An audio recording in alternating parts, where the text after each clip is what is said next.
ಇಲ್ಲ, ಅವರು ನಾನು ಕೂಡ ನೋಡಿದೆ, ಅವರು ರಾಜ್ಯಪಾಲರನ್ನು ಭೇಟಿ ಮಾಡಿದ್ದಾರೆ. ನಾವೀಗಾಗಲೇ ಸಿಒಡಿಗೆ ತನಿಖೆಗೆ ಆದೇಶ ಮಾಡಿದ್ದೇವೆ. ತನಿಖೆ ಈಗ ಮುಂದುವರಿಯುತ್ತೆ. ತನಿಖೆಯಲ್ಲಿ ಏನು ಬರುತ್ತೆ ಅದನ್ನೆಲ್ಲ ನೋಡೋಣ. ಪೊಲೀಸ್ನವ್ರದ್ದು ತಪ್ಪಿದೆಯಾ ಅಥವಾ ಅವ್ರಗಳದ್ದು ತಪ್ಪಿದೆಯಾ, ಯಾವ ರೀತಿ ವರದಿ ಬರುತ್ತೆ ಅದರ ಆಧಾರದ ಮೇಲೆ ಕ್ರಮಗಳನ್ನು ತಗೊಳ್ತೇವೆ. ಸ್ವಾಭಾವಿಕವಾಗಿ ಅವರು ಅಪಾದನೆಗಳನ್ನು ಮಾಡಲೇಬೇಕಾಗ್ತದೆ.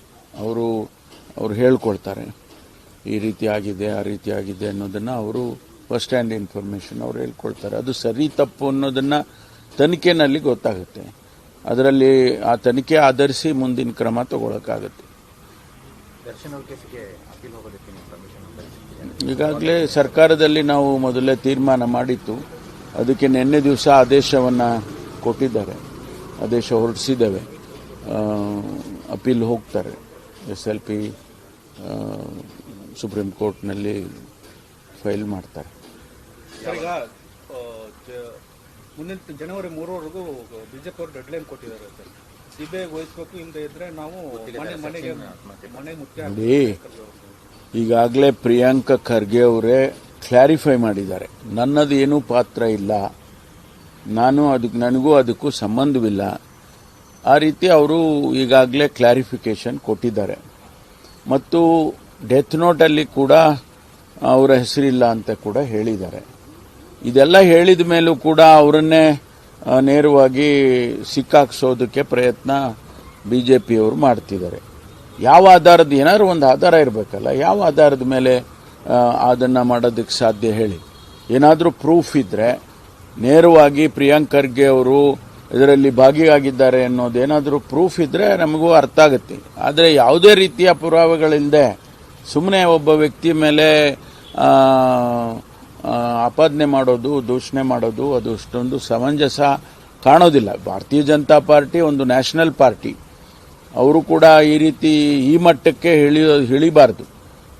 ಯಾಕೆಂದರೆ ಅವರು ಸರ್ಕಾರನ ನಡೆಸಿದ್ದಾರೆ. ಈಗ ಕೇಂದ್ರದಲ್ಲಿ ಅವ್ರ ಸರ್ಕಾರನೇ ಇದೆ. ಸರ್ಕಾರಗಳನ್ನು ನಡೆಸುವಂಥ ಸಂದರ್ಭದಲ್ಲಿ ಜವಾಬ್ದಾರಿಯಿಂದ ನಾವೆಲ್ಲರೂ ಕೂಡ ಕೆಲಸ ಮಾಡ್ತೇವೆ. ಪ್ರಿಯಾಂಕ ಖರ್ಗೆನೂ ಕೂಡ ಜವಾಬ್ದಾರಿಯಿಂದ ಕೆಲಸಗಳನ್ನು ಮಾಡ್ತಿದ್ದಾರೆ. ಅವರ ಅನವಶ್ಯಕವಾಗಿ ಅವರ ಮೇಲೆ ಆಪಾದನೆ ಮಾಡಿದ್ರೆ, ಏನಾದರೂ ಒಂದು ಸಪೋರ್ಟಿವ್ ಇದ್ದರೆ ಅದನ್ನು ಒಪ್ಕೊಳ್ಳೋಣ. ಪೊಲೀಸ್ನವರು ಈಗಾಗಲೇ ಅದನ್ನು ಕೂಡ ನಾವು ಸಿಒಡಿಗೆ ನಿನ್ನೆ ತಾನೇ ಕೊಟ್ಟಿದ್ದೇವೆ.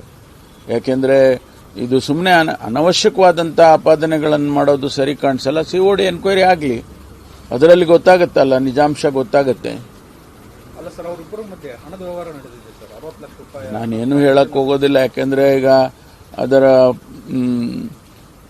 ಪರಾಪರ ವಿಚಾರಗಳು ಬರಬೇಕಲ್ಲ.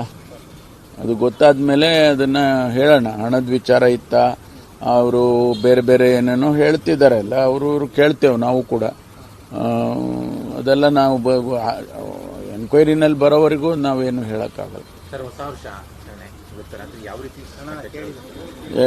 ಹೇಳಿದೆ, ಸ್ವಲ್ಪ ನೀವು ಲೇಟ್ ಆಯ್ತ್ರಿ, ಡಂಪ್ ಮಾಡ್ಕೊಂಬಿಡಿ. ಅಲ್ಲ ಸರ್, ಇನ್ನೊಂದು ಬಿಜೆಪಿ ಅವರು ಪದೇ ಪದೇ ಪ್ರಿಯಾಂಕ್ ಖರ್ಗೆ ಟಾರ್ಗೆಟ್ ಮಾಡ್ತಾ ಇರೋದು ಸೈದ್ಧಾಂತಿಕವಾಗಿ ಕಾಂಗ್ರೆಸ್ ಪರವಾಗಿ ಗಟ್ಟಿಯಾಗಿದ್ದಾರೆ ಅನ್ನೋ ಕಾರಣ. ನೋಡಿ, ಅನೇಕ ವಿಚಾರಗಳನ್ನು ಪ್ರಿಯಾಂಕ ಖರ್ಗೆ ಅವರು ಭಾರತೀಯ ಜನತಾ ಪಾರ್ಟಿಯ ವಿರುದ್ಧವಾಗಿ, ಜನತಾ ದಳದ ವಿರುದ್ಧವಾಗಿ ಅವರ ತಪ್ಪು ನೆಪ್ಪುಗಳನ್ನು ಅನೇಕ ಸಂದರ್ಭದಲ್ಲಿ ಸಾರ್ವಜನಿಕವಾಗಿ ಹೇಳಿದ್ದಾರೆ. ಸದನದಲ್ಲೂ ಹೇಳಿದ್ದಾರೆ, ಸದನದ ಹೊರಗೇನೂ ಹೇಳಿದ್ದಾರೆ.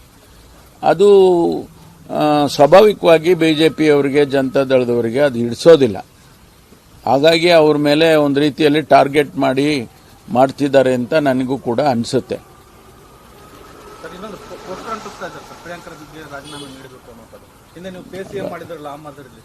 ಅಲ್ಲ, ಅವ್ರ ಕೆಲಸ ಮಾಡ್ತಾರೆ, ನಾವು ನಮ್ಮ ಕೆಲಸ ಮಾಡ್ತೀವಿ. ಅದು ಹೇಳಿಬಿಟ್ಟು ಹೋಗ್ಬಾರ್ದಂತೆ. Thank you.